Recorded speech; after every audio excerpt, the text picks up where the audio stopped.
Assalamualaikum warahmatullahi wabarakatuh. Waalaikumsalam warahmatullahi wabarakatuh. Puji syukur kita panjatkan kehadirat Allah Subhanahu wa taala karena berkat hidayahnya kita dapat berkumpul di tempat ini untuk melaksanakan diskusi pada hari ini.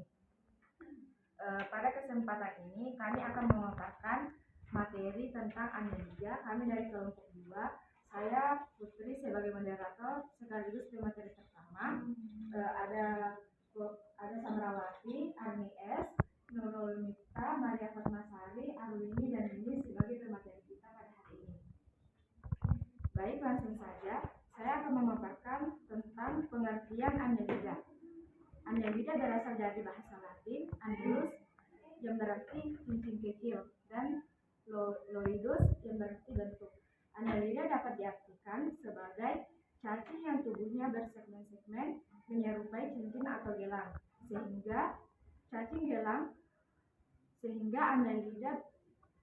sehingga Annelida adalah film luas yang terdiri dari cacing bersegmen dengan sekitar 5.000 spesies modern, antara lain cacing tanah, pacet, dan lintah. Film ini ditemukan di sebagian besar lingkungan basah seperti air tawar dan di laut. Panjang anggotanya mulai dari di bawah 1 mm sampai 3 meter. Itulah pemaparan materi dari saya. Selanjutnya saya persilahkan pemateri kedua untuk memaparkan materinya, Samrawati. Baik, terima kasih. Adapun materi yang kedua yakni ciri-ciri umum dari Annelida. Annelida memiliki 8 ciri-ciri umum. Biasanya yang pertama yakni tubuh berwas-was. Tubuh berwas-was itu maksudnya dia memiliki tubuh yang bersegmen mirip dengan cincin serta tubuhnya juga mempunyai otot. Lalu yang kedua, dia bilateral dan metamerik. Simetri bilateral maksudnya dia mempunyai simetri berupa dorsal dan ventral serta selomata, berarti dia memiliki rongga tubuh. Lalu yang ketiga, sistem pencernaan sempurna. Disebut sebagai sistem pencernaan sempurna karena dia sudah memiliki mulut, kerongkongan, perut otot, tenggolok, usus, anus, dan lain-lain. Serta yang keempat adalah dilapisi kutikula. Nah, kutikula ini adalah lapisan lilin atau lignin yang berfungsi untuk mencegah penguapan berlebihan. Selanjutnya yang kelima, respirasi dengan cara difusi yakni dari konsentrasi tinggi molekul dari konsentrasi tinggi ke rendah menggunakan kulitnya. Lalu yang keenam adalah perdarahan darah tertutup. Disebut sebagai perdarahan darah tertutup karena perdarahan darah tersebut itu terjadi dalam pembuluh darah. Selanjutnya mempunyai ganglion, yang dimana ganglion adalah sekumpulan badan sel dalam saraf kecil. Lalu juga mempunyai tali saraf serta nefridia. Dan terakhir adalah kelamin hermafrodit. Hermafrodit berarti dia memiliki 2 jenis kelamin, yakni kelamin jantan dan juga betina. Sekian, saya kembalikan ke moderator. Tadi pemaparan materi dari pemateri kedua. Selanjutnya saya persilahkan kepada Nurul Mifta untuk memaparkan materi ketiga. Baik, di sini terima kasih kepada moderator. Saya akan menjelaskan tentang klasifikasi Annelida. Nah, klasifikasi Annelida ada 3, yaitu Polychaeta, Oligochaeta, dan Hirudinea.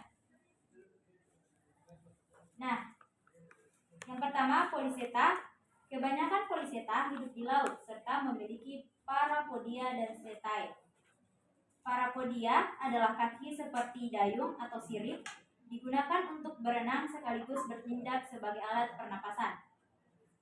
Setae adalah bulu-bulu yang melekat pada parapodia yang membantu Polychaetae melekat pada substrat dan juga membantu mereka bergerak. Contohnya seperti cacing kerang. Baik, itu saja, saya kembalikan kepada moderator.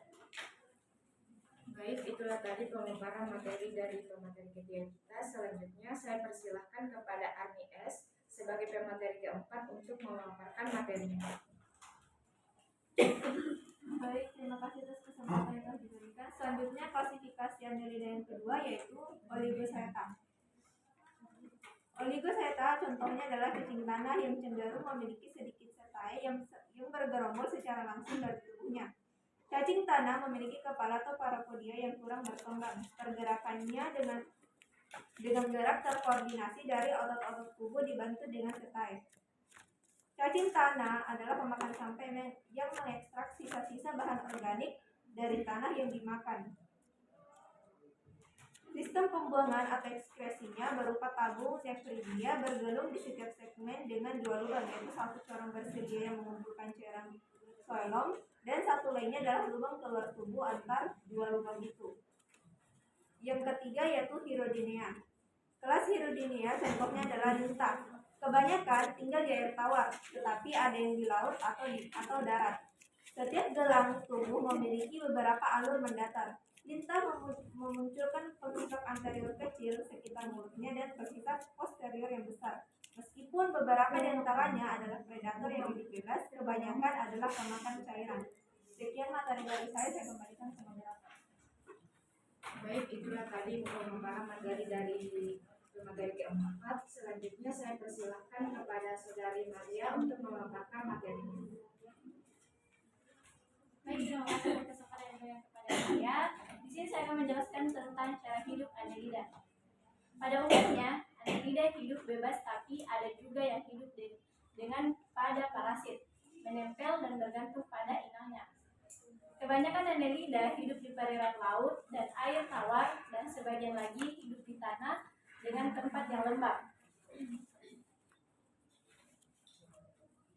Sebagian besar Annelida hidup juga dengan bebas, dan ada sebagian yang parasit menempel pada vertebrata, termasuk manusia. Habitat Annelida umumnya berada di dasar laut dan perairan tawar, dan juga ada yang sebagian hidup di tanah atau tempat-tempat lembab. Itu materi dari saya kembalikan kepada moderator. Baik, itulah tadi pemaparan materi dari Maria sebagai pemateri kelima. Selanjutnya saya persilakan kepada Saudari Aruni untuk memaparkan materinya.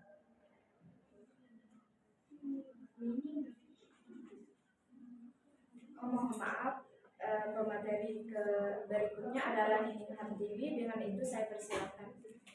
Saya akan menjelaskan tentang peranan Annelida. Pada peranan Annelida itu terbagi menjadi dua, yaitu merugikan dan menguntungkan. Di sini saya akan menjelaskan tentang peranan Annelida yang merugikan. Yang pertama, adapun peranan Annelida yang merugikan yaitu yang pertama Hermodita atau Polysaira.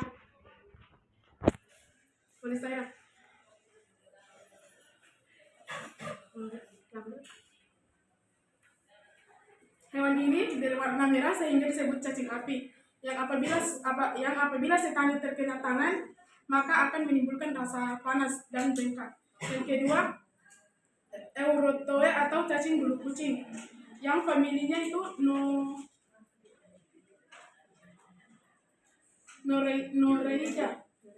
Noreidae, memiliki seta membengkakkan tangan bila disentuh.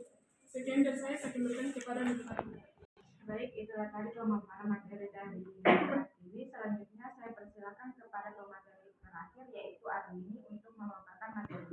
Jadi di sini saya akan menjelaskan peranan Annelida yang menguntungkan.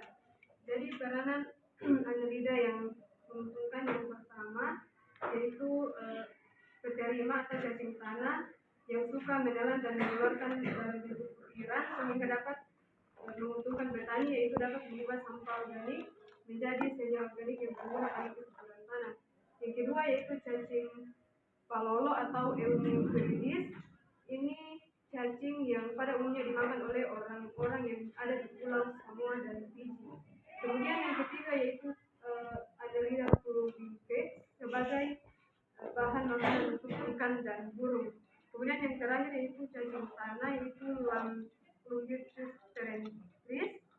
Ini menguntungkan sebagai obat ikan. Sekian dari saya kembalikan kepada Anda. Baik, itulah tadi pemaparan materi dari kelompok kami mengenai Annelida. Selanjutnya kepada teman-teman yang kurang memahami atau ada yang mengganjal di pikirannya, saya persilahkan untuk bertanya. Dari Anista untuk bertanya. Baik, terima kasih moderator atas kesempatannya. Tadi saya mendengarkan penjelasan mengenai Annelida itu dibedakan dari hidupnya, yaitu bebas dan ada juga sebagian yang hidupnya parasit. Jadi pertanyaan saya, apa yang membedakan dari kedua jenis tersebut? Terima kasih. kasih. Selanjutnya saya persilakan kepada Saudari Elma untuk mengajukan pertanyaan. Sebenarnya pertanyaan saya bersama dengan Saudari Nurul Amita yang tentang adanya hewan, adanya yang hidup parasit, ada yang hidup di kebun rata, ada yang hidup di hewan-hewan lainnya, dan ada yang hidup di air laut tadi. Nah, pertanyaannya sama, yaitu ciri khusus yang dimiliki dari setiap tempatnya, dan apakah sebenarnya annelida ini bisa mati dalam keadaan seperti apa? Terima kasih. Baik, terima kasih. Untuk itu berikan kami waktu untuk mencari jawaban pertanyaan. Baik, sekali lagi jika ada teman-teman yang ingin bertanya, saya persilakan. Saya berikan kesempatan kepada satu orang lagi.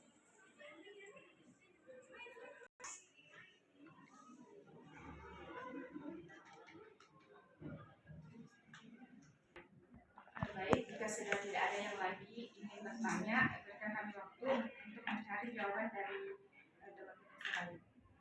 Baik, kelompok kami telah mendapatkan jawaban dari Nurul Anita. Dengan itu saya persilakan Samrawati untuk menjawab pertanyaan dari Nurul Anita.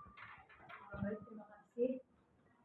Jawaban dari kelompok kami atas pertanyaan apa perbedaan annelida yang bersifat parasit dan juga menguntungkan.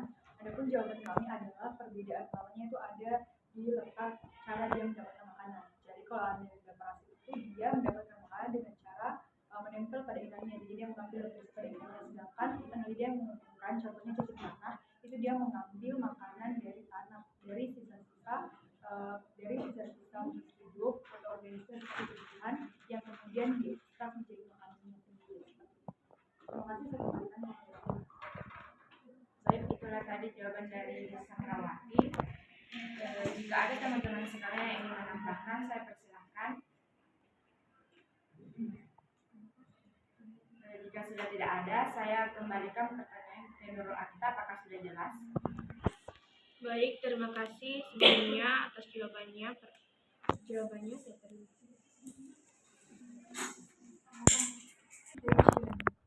Baik, untuk pertanyaan dari Elma akan dijawab oleh Saudari Arwini. Dengan itu saya persilahkan. Ya baik, terima kasih. Jadi saya akan menjawab pertanyaan dari Saudari Elma, yaitu bagaimana ciri khusus dari annelida ini berdasarkan tempat hidupnya, yaitu di air tawar dan tanah lembab. Yang pertama itu di air tawar, annelida ini mengambil makanan dari sisa-sisa makanan ikan.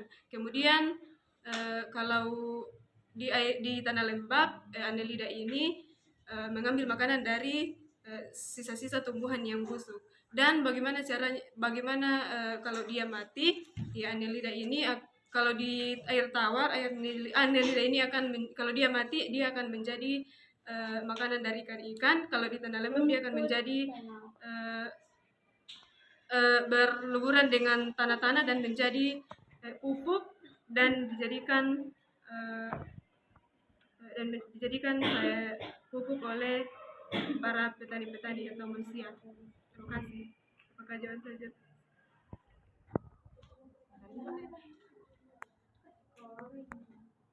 Itulah tadi jawaban dari Arwini. Saya kembalikan kepada Elma. Apakah jawabannya sudah jelas? Sebenarnya toh yang mempertanyakan tadi itu ciri khususnya mungkin di bagian tubuhnya itu kenapa bisa hidup di situ. Baik, Samrawati akan menjawab kembali pertanyaan dari Saudari Elma. Dengan itu saya persilahkan. Baik, terima kasih. Sebenarnya menurut apa yang kami baca itu cacing annelida yang hidup di air dan juga di tanah lembab itu tidak memiliki perbedaan ciri khusus di morfologinya. Jadi dia memiliki alat gerak yang sama, lalu juga alat pencernaan yang sama dan sebagainya. hanya saja mengapa kami mengatakan bahwa ada cacing annelida yang hidup di air tawar itu karena si cacing contoh dari annelida ini adalah cacing tanah, dan cacing tanah ini bisa bertahan hidup selama beberapa hari di air tawar maupun air tawar tersebut seperti itu. Dan ketika dia di air tawar itu maka perbedaannya cacing tanah yang ada di tanah lembab dan air tawar adalah dari cara dia mendapatkan makanan seperti itu. Tapi kalau dari morfologinya dia tidak memiliki perbedaan seperti itu. Dan dia sama-sama bergerak dengan alat gerak yaitu CT atau rambut-rambut halus tersebut. Sekian, saya kembalikan ke moderator. Baik, itulah tadi jawaban dari Samrawati kepada Saudari Elma. Apakah jawabannya sudah jelas? Baik, terima kasih. Dengan terjawabnya semua pertanyaan-pertanyaan yang telah diberikan, berakhir pula diskusi hari ini. Kurang dan lebihnya mohon dimaafkan. Wassalamualaikum warahmatullahi wabarakatuh.